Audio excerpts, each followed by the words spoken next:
बिहार की कोई भी परीक्षा, चाहे बीपीएससी की परीक्षा हो, एसएससी की परीक्षा हो, दरोगा की परीक्षा हो, टीचर की परीक्षा हो, कोई भी परीक्षा बिना देर की हुई, बिना हाईकोर्ट में गई हुई और बिना विवाद में आई हुई आज तक पूरी नहीं हुई है। आने वाला दिन में विधानसभा में इस बात की गारंटी सरकार को करनी होगी। जितने लोगों ने टीचर एलिजिबिलिटी टेस्ट पास किया है, सबको आपको नियुक्ति पत्र देना होगा। हमारा नौजवानों से ये गुजारिश है, अपील है कि घर में नहीं बैठना है। ये सरकार, अगर आप घर में बैठेंगे तो आपके तमाम अधिकार आपसे छीन लेगी। इसलिए आप सड़क पे आइए, हमें लड़ना है कोविड से भी और इन सरकारों से भी। नमस्कार, आप देख रहे हैं न्यूज़ पीआर। मैं हूं आदेश पुरी।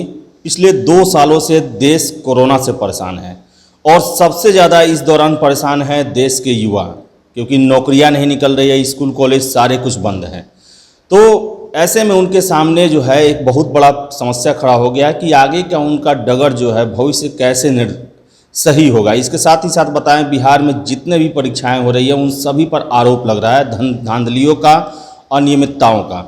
हमारे साथ मौजूद हैं CPI-ML के डुमराव से विधायक अजीत कुशवाहा जी। लगातार जो हैं ये सड़क से लेकर सदन तक खासकर युवाओं के मुद्दा को उठाते हैं, इसीलिए हम इन्हीं से बात करेंगे। सर, सबसे ज़्यादा परेशान रहा है युवा और सबसे ज़्यादा देखा जाए तो कोचिंग, स्कूल, कॉलेज सारे कुछ बंद हैं, कंपटीशन की तैयारी, एग्ज़ाम भी नहीं हो रहे हैं। ऐसे में उनका ये भी आरोप है कि जो एग्ज़ाम हो भी रहा है वो भी सही तरीके से नहीं हो रहा है, धांधली का आरोप लगा रहे हैं। क्या कहना है सर आपका? देखिए, हम लोग तो पारदर्शी एग्ज़ाम का सिस्टम, पूरी पारदर्शिता उसमें बरती जाए सिस्टम में, इसके लिए हम लोग लगातार मांग उठा रहे हैं। पिछले दिनों जो बजट सत्र चला उसमें भी हमने कहा कि दरोगा अभ्यर्थियों का और तमाम तरीके की परीक्षाओं का जो आंसर की है उसको अपलोड किया जाए, जिस तरीके से बीपीएससी का होता है, एसएससी का होता है। लेकिन इस बार भी दरोगा का रिजल्ट आया, उसमें आंसर की नहीं आया। तो आंसर की होने से हमें या अभ्यर्थियों को ये यकीन हो जाएगा कि इतने नंबर पे बहाली हुई है और बाकी हमारा कम, इसलिए नहीं हुआ। ठीक, अभी टेट का जो रिजल्ट आया अभी परसों, जिसको लेकर के बहुत ज़बरदस्त हंगामा चल रहा है ट्विटर पे, फेसबुक पे, और आज कई सारे नौजवानों ने सड़क पर भी उतर के पटना सहित विभिन्न जिला हेडक्वार्टर में आज प्रदर्शन भी किया है। तो सरकार ने कहा था, जो मार्च में रिजल्ट आया था, कि सबको नौकरी दे देंगे जितने लोग STET पास किए हैं। बहुत अच्छी बात है। हम लोगों ने भी विधानसभा में कहा था कि चूंकि सारे लोग एलिजिबल हैं टीचर बनने के लिए, तो सबको नौकरी दिया जाए। बिहार में तकरीबन 3 लाख से ज़्यादा शिक्षकों के पद खाली हैं। तो 3 लाख खाली जो पद है उसके अगेंस्ट तो बहुत कम लोगों का रिजल्ट आया हुआ है। इसलिए बिहार के तमाम STET पास नौजवानों को ये उम्मीद थी कि सब लोगों को नौकरी लगेगी, उनके परिवार में खुशी का माहौल था। लेकिन जैसे ही बहाली की प्रक्रिया पूरी हुई और कहा गया कि अब नियुक्ति पत्र दी जाएगी, इसमें देखा गया कि मेरिट लिस्ट के नाम पर बड़ी संख्या में छात्रों को छांट दिया गया है। तो 3 महीने पहले जिनको आपने उम्मीद दिया था कि आपको नौकरी देंगे, उनको 3 महीने बाद आपने छांट दिया। एक तो उनका मेंटल टॉर्चर हुआ, उनके परिवार का मेंटल हरासमेंट उनके साथ हुआ, जो कि बहुत गलत हुआ है। दूसरा ये है कि एक जो आंकड़ा आ रहा है, ये जांच का विषय है, सरकार जांच करे, कि मार्च में 24,599 लोगों का रिजल्ट STET में आया था और इस बार भी जो मेरिट में लोग आए हैं उनकी संख्या 24,598 है। मतलब एकदम बराबर है, एक मात्र कम है। और इसके बावजूद हजारों लोगों का फ़ोन हमें आ चुका है कि हमारा भैया नहीं हुआ, हमारा नहीं हुआ, हम STET पास हैं। तो फिर वो कौन से लोग हैं जिनको छांट दिया गया, या वो कौन से लोग हैं जिनको अंदर घुसा करके 24,599 लोगों का रिजल्ट दे दिया गया? कुल मिलाकर के इसमें करप्शन का बड़ा मामला सामने आ रहा है। ये बहुत दुखद है बिहार के लिए कि बिहार की कोई भी परीक्षा, चाहे बीपीएससी की परीक्षा हो, एसएससी की परीक्षा हो, दरोगा की परीक्षा हो, टीचर की परीक्षा हो, कोई भी परीक्षा बिना देर की हुई, बिना हाईकोर्ट में गई हुई और बिना विवाद में आई हुई आज तक पूरी नहीं हुई है। ये बहुत दुखद है कि आज तक फ्रेश परीक्षा बिहार में नहीं हो पाया है और ये सरकार की एक बहुत बड़ी असफलता है और नौजवानों के लिए बहुत बड़ा संकट की बात है, दुख का बात है। आप लोग जब विधानसभा चुनाव में आप लोग गए थे तो 10 लाख आप लोगों ने वादा किया था कि हमारी पहली कैबिनेट आएगी तो हम 10 लाख रोजगार देंगे। जवाब में आया नीतीश कुमार की तरफ से कि हम 19 लाख देंगे। क्या आपको लग रहा है कि ये 19 लाख लोगों को रोजगार मिलेगा और वैसे लोग जो कि सही रास्ते से जाते हैं, क्या उन्हें ही रोजगार मिलेगा या उसमें भी घालमेल होगा? भोजपुरी में कहावत है कि पूत के पाँव पलाना में चिन्हा जला। तो बात यह है कि सरकार का शुरू का जो काम करने का तरीका है, इससे स्पष्ट हो गया है कि यह सरकार 19 लाख नौजवानों को रोजगार नहीं देने जा रही है। पिछले दिनों विधानसभा के अंदर ही हमने सवाल उठाया कि 19 लाख रोजगार का क्या हुआ।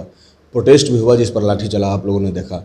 इसके अलावा भी 19 लाख रोजगार जो सरकार, हम तो कुछ ज़्यादा नहीं कह रहे हैं, और किसी भी राज्य के नागरिकों की एक बहुत ही न्यूनतम जो उनकी जिम्मेदारी है, जवाबदेही है, वही है कि सरकार ने जो वादा किया उसको सरकार वादा पूरा करे।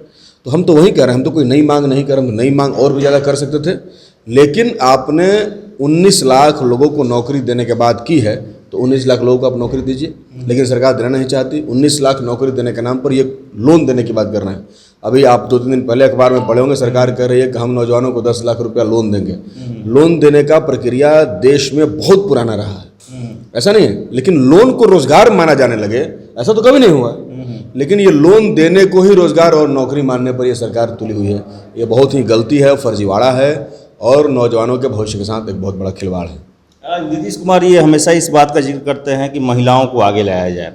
अभी आपने पढ़ा होगा कि थाने में, ब्लॉक में, BDO CO जितना भी पोस्ट है उसमें 35% महिलाओं को आरक्षण दिया जाएगा, एक तरह से दिया जाएगा। क्या आप कभी ये मामला उठाएंगे कि नीतीश कुमार इतने ही हिमायती हैं महिलाओं के, तो अपने कैबिनेट में फिर से मुख्यमंत्री वो 15-16 साल से हैं, तो किसी महिला को आगे लाकर मुख्यमंत्री बनाएं? ये मुद्दा भी तो उठना चाहिए, कि आप इसे उठाएंगे?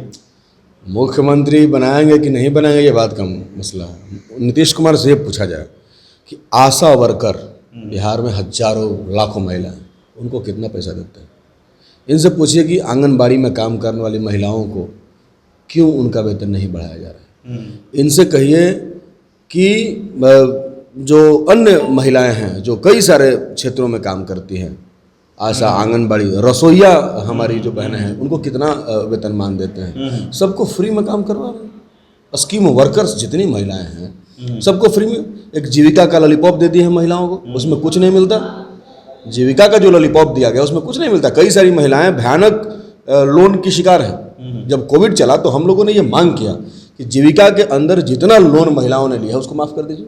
अगर आप करते हैं तब ना माना जाता। तो ये सिर्फ दिखावा करते हैं कि हमने महिलाओं को इतना आरक्षण दे दिया, इतना आरक्षण दे दिया। वास्तव में महिलाओं के लिए जो करना है उसको इन्होंने कितना किया? हमने तो विधानसभा में कहा कि आप कह रहे हैं कि महिलाओं को 25,000 रुपये इंटर पास करने पर, 50,000 BA पास करने पर देंगे। आप ये क्यों नहीं कह रहे हैं कि इतना एजुकेशन सिस्टम को डेवलप करेंगे कि हमारे यहाँ ग्रेजुएशन पास करने वाली लड़कियाँ जब निकलेंगी तो वो 50,000 सैलरी की नौकरी करेंगे?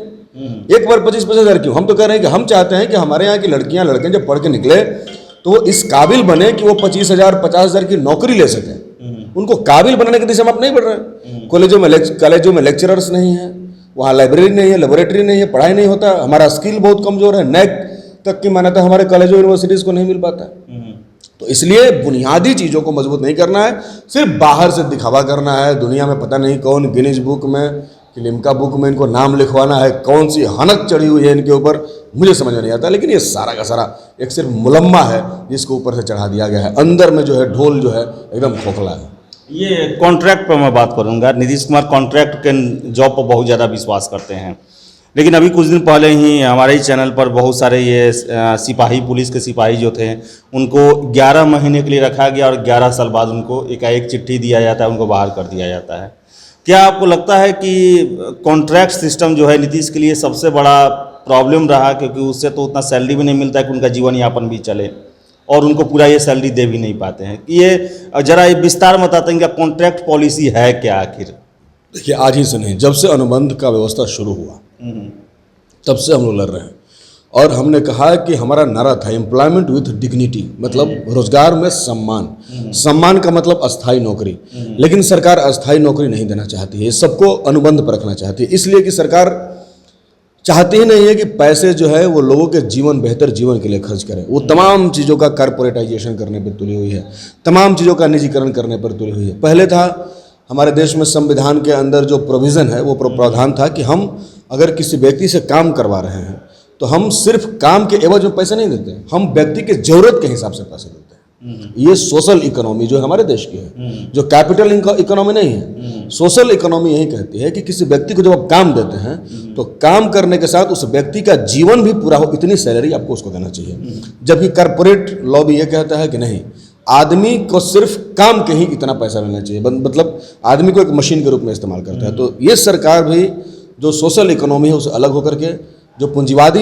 अर्थव्यवस्था है उसके आधार पर आदमी को मशीन के रूप में इस्तेमाल करती है, और ये चाहते हैं कि कम से कम लोगों के सैलरी में हमें सस्ता मजदूर मिले, जबकि हमें लोगों के बेहतर जीवन के बारे में सोचना चाहिए। तो सस्ता मजदूर खोजने के चक्कर में इन्होंने कॉन्ट्रैक्ट का पूरा सिस्टम शुरू किया हुआ है। खुद तो लेते हैं सैलरी, खुद तो पेंशन भी लेते हैं सारे लोग, MP MLA, लेकिन नौकरी में पेंशन खत्म है, सिपाही के नौकरी का पेंशन खत्म है, रेलवे में नौकरी में पेंशन खत्म है, सिर्फ नौकरियों में खत्म है। एक रेलवे कर्मचारी ने मुझे बताया कि 1971 से ये पेंशन का पॉलिसी शुरू हुआ। 1971 से पहले जब पेंशन नहीं था तो हमारे यहाँ के रेलवे के कर्मचारी रिटायरमेंट के बाद भीख मांगते थे, उनको सम्मान दिया गया। आज भी सबको पेंशन मिलना चाहिए, जो भी लोग नौकरी कर रहे हैं। कहाँ जाएंगे लोग? रिटायर हो जाएंगे। अब तो सरकार रिटायरमेंट भी 50 साल उम्र लिमिट करने जा रही है, तो रिटायरमेंट के बाद लोग कहाँ जाएंगे? तो कॉन्ट्रैक्ट का सिस्टम बहुत ही खतरनाक है, ये हमारे भविष्य को बर्बाद करता है और हमारा जो सम्मानजनक जिंदगी है, सम्मानजनक जिंदगी नहीं रह जाती है। बहुत ही अपमान और घुटन के साथ एक आदमी जब सरकारी कर्मचारी होने के बाद नौकरी छोड़ता है और उसके लिए किसी तरीके की कोई सामाजिक सुरक्षा नहीं होगी तो वो आदमी कहीं का नहीं रह जाएगा। तो सरकार जो है, राज्य की हो या केंद्र की सरकार हो, अनुबंध पॉलिसी बहुत ही गलत है और इसी में पेंशन आता है। क्योंकि जब से अनुबंध पॉलिसी आया तब से ही पेंशन को खत्म करने की पूरी प्रक्रिया शुरू हुई है। तो ये बहुत ही खतरनाक है। ये अनुबंध पर नौकरी देना चाहते हैं। ये तो बहुत दिलचस्प घटना अभी हुई। अभी जब कोविड आया तो इन्होंने कहा कि हमें हेल्थ वर्कर की ज़रूरत है, NM और GNM की बहाली होगी, और मात्र 3 महीने के लिए हमने सवाल उठाया कि 3 महीने की बहाली क्यों होती है, आप अस्थायी बहाली क्यों नहीं कर रहे हैं? इसमें मुजफ्फरपुर में करप्शन भी का भी मामला सामने आया। CS ने तो स्पष्ट कहा कि JDU के और BJP के और सत्ताधारी पार्टी के जो MLC और MP हैं, जो मिनिस्टर हैं, उन्होंने ज़बरदस्ती हमसे फोर्सफुली कई सारे गलत काम करवाए। हमने तो ये भी मांग किया कि उनके ऊपर FIR होनी चाहिए, कार्रवाई होनी चाहिए। लेकिन अब ये सरकार जो जीरो टॉलरेंस के नाम पर करप्शन को ख़त्म करने की बात करती है, मुझे तो नहीं लगता कि ऐसा करेंगे ये लोग। लेकिन ये अनुबंध की पूरा का पूरा जो सिस्टम है, ये आदमी के खिलाफ, उसके जीवन के खिलाफ। ये युवा जो है परेशान है, हताश हैं। आगे अजीत कुशवाहा उनके लिए क्या स्ट्रेटजी बनाने वाले हैं? अगर आपके पास युवा जुड़ते हैं तो उनके लिए आप क्या कहना चाहेंगे? जो दरोगा के हैं, BPSC के हैं, चाहे BSSC के हैं, फिर से STET के हैं, उनके लिए आपका क्या मैसेज है? देखिए, हम तो शुरू से ही नौजवानों के लिए लड़ते रहे हैं। आज भी हम नौजवानों के साथ खड़े हैं, सबके साथ। आज भी जिनका सिलेक्शन नहीं हुआ उनके साथ हम हैं। उनके लिए हमने दर्जनों ट्वीट किया है और अभी लगातार उनके संपर्क में हम हैं। आज सभी लोग प्रोटेस्ट कर रहे थे, मेरी कंटिन्यू उन लोगों से बातचीत हो रही है। हम उनके प्रोटेस्ट में जाएंगे और आने वाला दिन में विधानसभा में इस बात की गारंटी सरकार को करनी होगी कि जितने लोगों ने टीचर एलिजिबिलिटी टेस्ट पास किया है, सबको आपको नियुक्ति पत्र देना होगा। क्योंकि बड़ी संख्या में बिहार के अंदर पद खाली है। दरोगा अभ्यर्थी हों, BPSC, SSC या जो भी अभ्यर्थी यहाँ पर हों, उन तमाम अभ्यर्थियों के साथ हम हैं। और सरकार का जो रोजगार का पॉलिसी है, जिसको इन्होंने बदल करके लोन पॉलिसी में तब्दील करने की कोशिश की है, उस लोन पॉलिसी में तब्दील करने की कोशिश के खिलाफ अस्थायी रोजगार मिले, एम्प्लॉयमेंट विथ डिग्निटी का कानून जो है बिहार के अंदर लागू हो, सबको बेहतर ज़िंदगी मिले, इसके लिए हम लड़ाई लड़ते रहेंगे। आने वाले दिनों में हम नौजवानों के साथ मजबूती के साथ खड़े हैं। हमारा नौजवानों से ये गुजारिश है, अपील है कि घर में नहीं बैठना है। ये सरकार, अगर आप घर में बैठेंगे तो आपके तमाम अधिकार आपसे छीन लेगी। इसलिए आप सड़क पे आइए, हमें लड़ना है कोविड से भी और इन सरकारों से भी। तो लड़ना होगा आखिर कोविड से भी और सरकारों से भी, ऐसा मानना है अजीत कुशवाहा जी का। और इनका साफ कहना है कि बिहार में जो नीतीश कुमार की सरकार है वो सामाजिक न्याय की तो बात करते हैं, लेकिन वैसा कुछ भी उनके कार्यों से देखने को नहीं मिलता। और इसके लिए ज़रूरत है कि सड़कों पे आएँ। सड़कों पे आएंगे तो सरकार पे दबाव बनेगा और उनकी जिम्मेवारी का एहसास होगा। तो फिलहाल इस वीडियो में इतना ही। बहुत बहुत धन्यवाद।